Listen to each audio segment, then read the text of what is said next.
नमस्कार मित्रांनो, आजच्या एपिसोडमध्ये आपण एक अत्यंत महत्त्वाच्या विषयावर चर्चा करणार आहोत.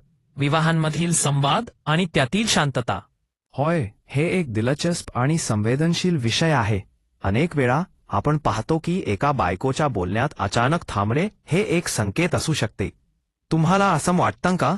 आणि नक्कीच एकतर ती आधी बराच वेळ बोलत असते पण अचानक थांबते. हे खूपच विचित्र आहे.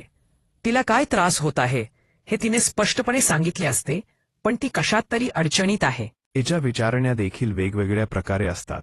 ती परिस्थिती बदलण्याची वाट पाहते, पण जेव्हा तेच संभाषण चालू राहते तेव्हा ती मागे हटू लागते. बरोबर आहे, ती मागे हटते कारण तीच गोष्ट पुन्हा पुन्हा बोलणे निरर्थक वाटू लागते. तुम्हाला काय वाटतं, असे का होते? माझ्या मते हे एक प्रकारचे संवादाचे अपयश आहे.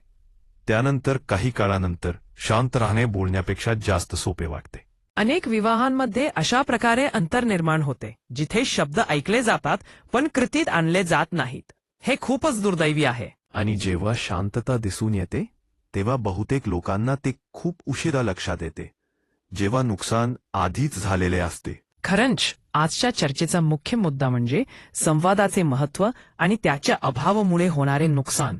चला आपण यावर पुढे चर्चा करूया. अर्थात, तर आपण काही उपायांवर चर्चा करूया जे या समस्येवर मात करण्यास मदत करू शकतात. आणि त्यानंतर आपल्या श्रोत्यांसाठी काही विचारण्या देखील ठेवूया. तुमचं काय मत आहे यावर? आपल्या अनुभवांची वाटाघाटी करूया. आणि म्हणून या चर्चेचा सारांश म्हणजे संवाद हे विवाहाचे मुख्य आधार आहे. त्याशिवाय आपल्याला एकाच ठिकाणी थांबण्याची आणि संघर्ष टाळण्याची आवश्यकता आहे. तुमचे खूप आभार मित्रांनो, आजच्या एपिसोडसाठी. आपल्याला ह्या चर्चेत भाग घेण्यास आवडेल का? आपले विचार आमच्याशी शेअर करा.